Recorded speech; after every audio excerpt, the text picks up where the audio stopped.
Hi, I'm Gary and this is episode 60 of EV Musings, a podcast about renewables, electric vehicles and things that are interesting to electric vehicle owners. On the show today, we're looking at how much it costs to rapid charge your vehicle. This episode marks the end of season 3 of the podcast, and as is usual between seasons, we will be taking a few weeks off to relax and work on the next 20 episodes. I'll still be active on Twitter, as well as highlighting a few earlier episodes that you might want to revisit to get your weekly EV Musings fix. Thank you to everyone for being a part of the last 60 episodes, especially those who've taken part in the discussions I've had on here. I have the best listeners and participants, seriously.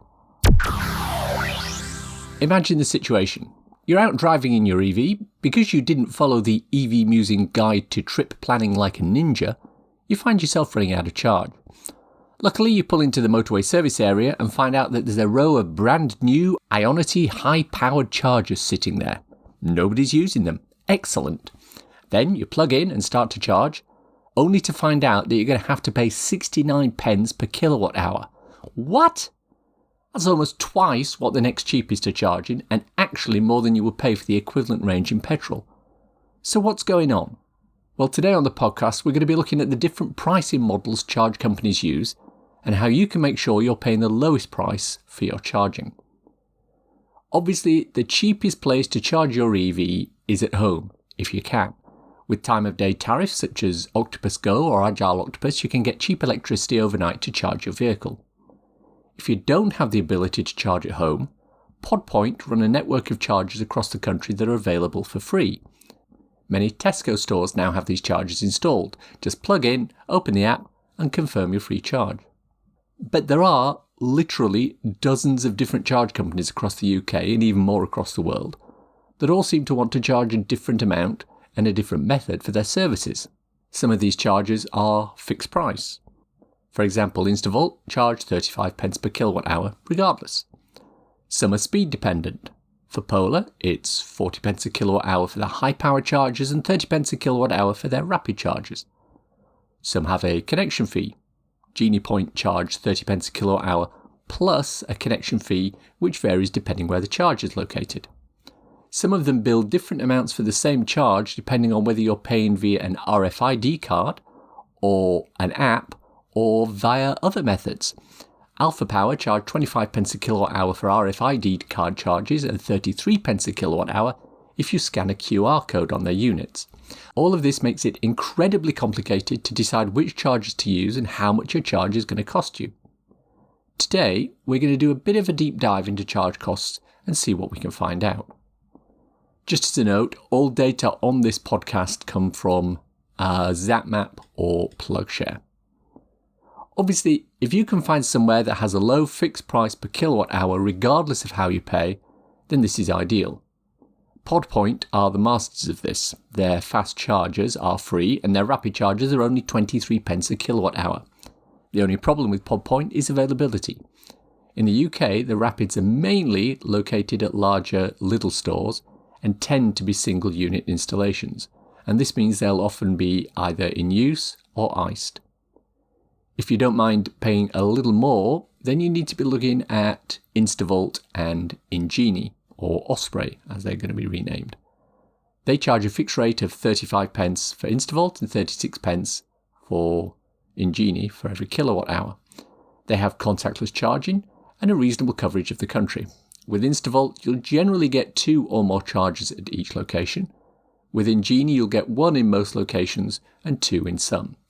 However, if you're in central Wales, the Northern Pennine, Lincolnshire and Devon and Cornwall, your coverage is limited with these 2 networks, which means you have to go and find a network that has the best coverage across the country. But this is where you'll run into problems. The Polar network from BP ChargeMaster has the largest network coverage of rapid chargers in the country, but their pricing model, while clearly defined, is quite complex.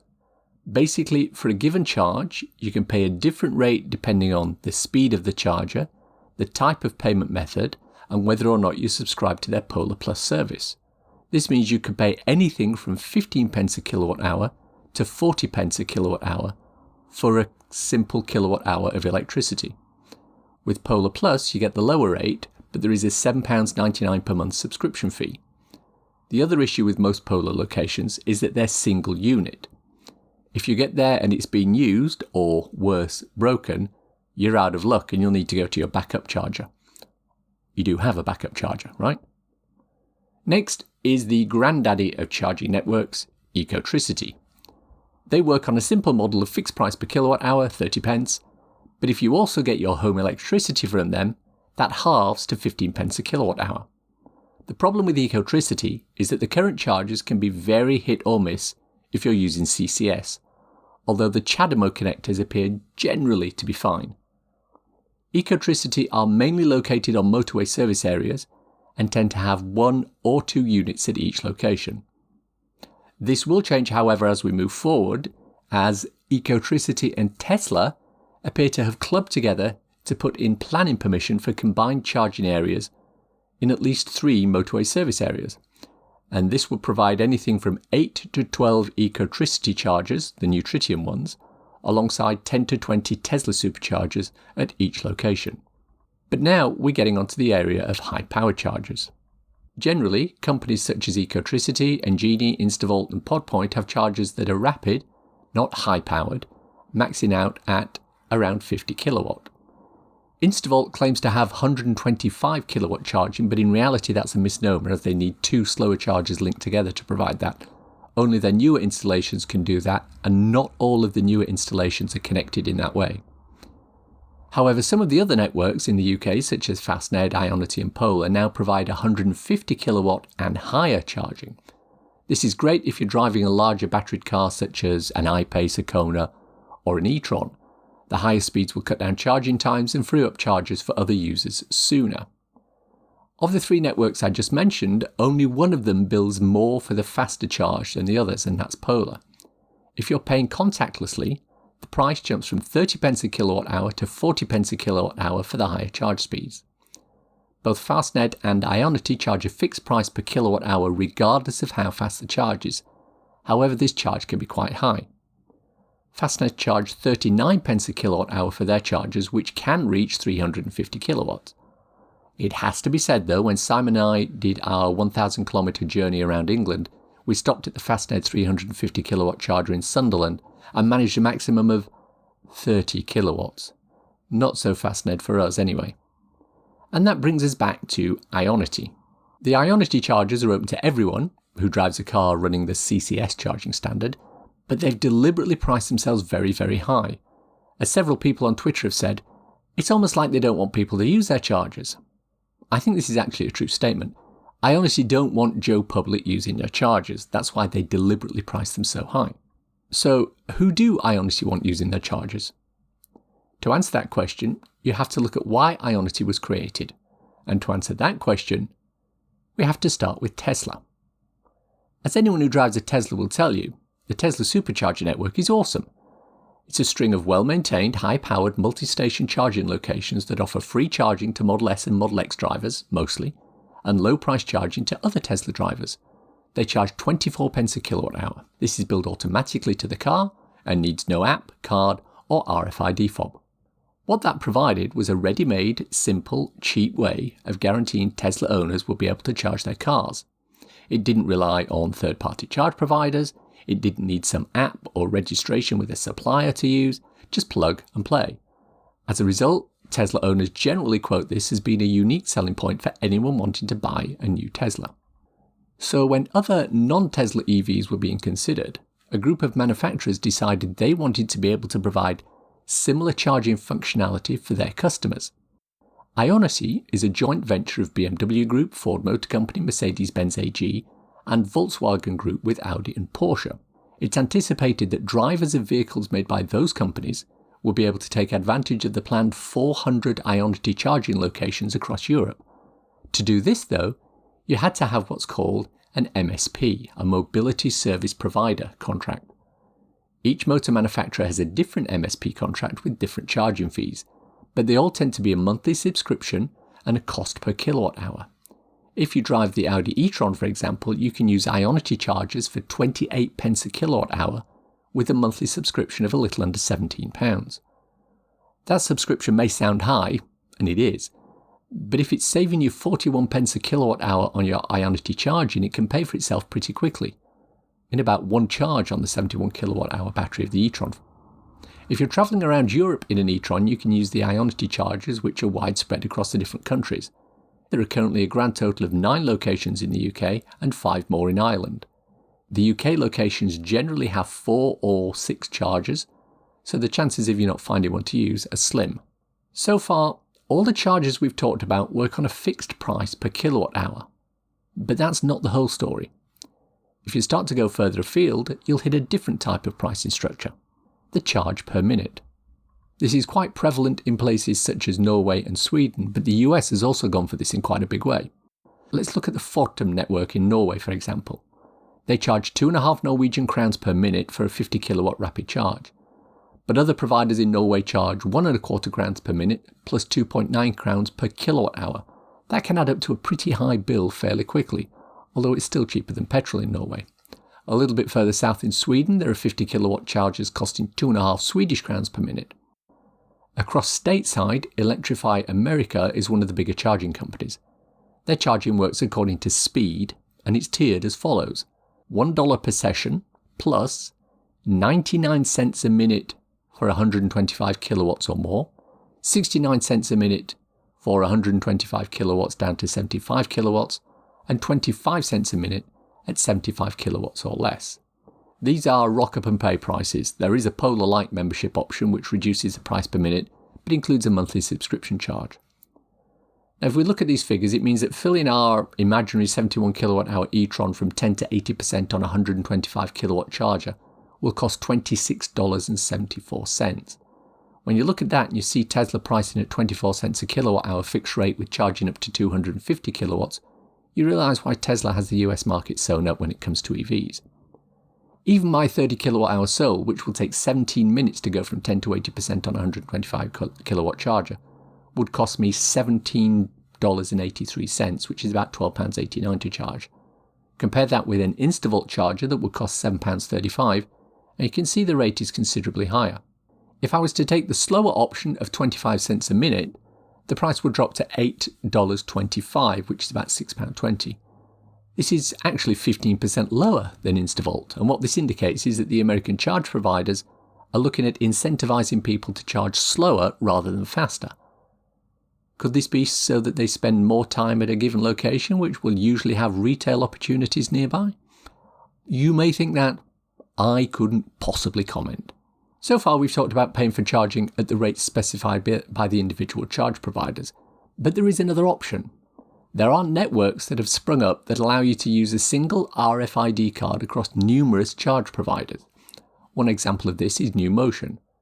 They're a company ultimately owned by Shell, and their RFID card lets you access all the Shell chargers around the country, but they've also connected in with lots of other charge point suppliers to let you use the NewMotion RFID card on their networks. Be warned though, for some charges, NewMotion will bill more than the underlying network charge. For example, at the closest charger to me, the base price is £1.20 connection fee, then free to use.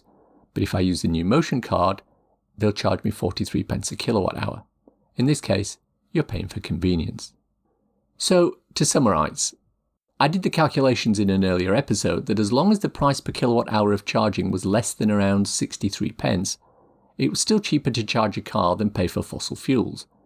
With one exception, every charge provider in the UK easily beats that standard. The exception is Ionity, who, as we've already mentioned, are gearing their offerings to drivers in specific marques of vehicle and have subscription services around that to reduce the price. But even within the UK, the range of pricing is varied and, despite efforts to the contrary, still quite confusing. We have legislation in place to mandate contactless payment at each charger. Is it about time we looked at homogenising the pricing levels too? By that I mean, surely it shouldn't cost you more to charge your car at the same charger if you pay contactless than if you have an RFID fob. Surely using an app shouldn't be cheaper than scanning a QR code and using that to start your charge. I can understand charging more for faster charge speeds, although Tesla doesn't do that, but why penalise drivers because of the payment method they use? Hopefully I'll be talking to some of the charging companies next season and I'll ask them all these specific questions. In the meantime, my recommendation is to see which network or networks service your potential needs the best and determine whether there are any lower charge options you can use. Polar have the most complex pricing structure, but if you're a Polar Plus subscription member, it can work out relatively cheap as long as you charge regularly. If you're in an area served by InstaVolt and Engenie, you're going to be paying reasonably high rates for your electricity, but their units are reliable and easy to use, so that can offset some of the cost. With the right vehicles, i.e. CHAdeMO cars such as Leaf and the early Kia Soul, Ecotricity will potentially work if you travel on the motorway a lot. If you live near a Lidl, then the Pod Point network is your friend for rapids as long as you can find a charger that's available or not iced. It's time for a cool EV or renewable thing to share with your listeners. I mentioned it earlier in this episode, but I want to loop back around to the Ecotricity Tesla hookup at motorway service areas. Eagle-eyed followers of planning applications have noticed that there have been planning applications submitted to the relevant councils to add new chargers at certain specific existing motorway service areas. So far, the list seems to be restricted to the Moto group of service areas, and it includes Pease Pottage, where 12 Tesla and 6 Ecotricity chargers are planned, Thurrock Services, where 16 Tesla and 10 Ecotricity chargers are planned, Birch Services, where 10 Tesla and 6 Ecotricity chargers are planned, and Reading Services, where 12 Tesla and 10 Ecotricity chargers are planned. By the looks of the planning applications, the new chargers will be Tritium, which is a departure for Ecotricity, and they look to be single-use CCS chargers only. The units shown on the application appear to be Tritium PK350 units, which start at 175 kilowatts and are upgradable to 350 kilowatts and even 475 kilowatts. Obviously, the scalability is related to the power available at the site, but with the large number of Tesla superchargers, which will be the V3 250 kilowatt versions, it's a good bet that the incoming power will be quite impressive. Links to planning applications for Pease Pottage are in the show notes. And that's the show for today. Hope you enjoyed listening to it.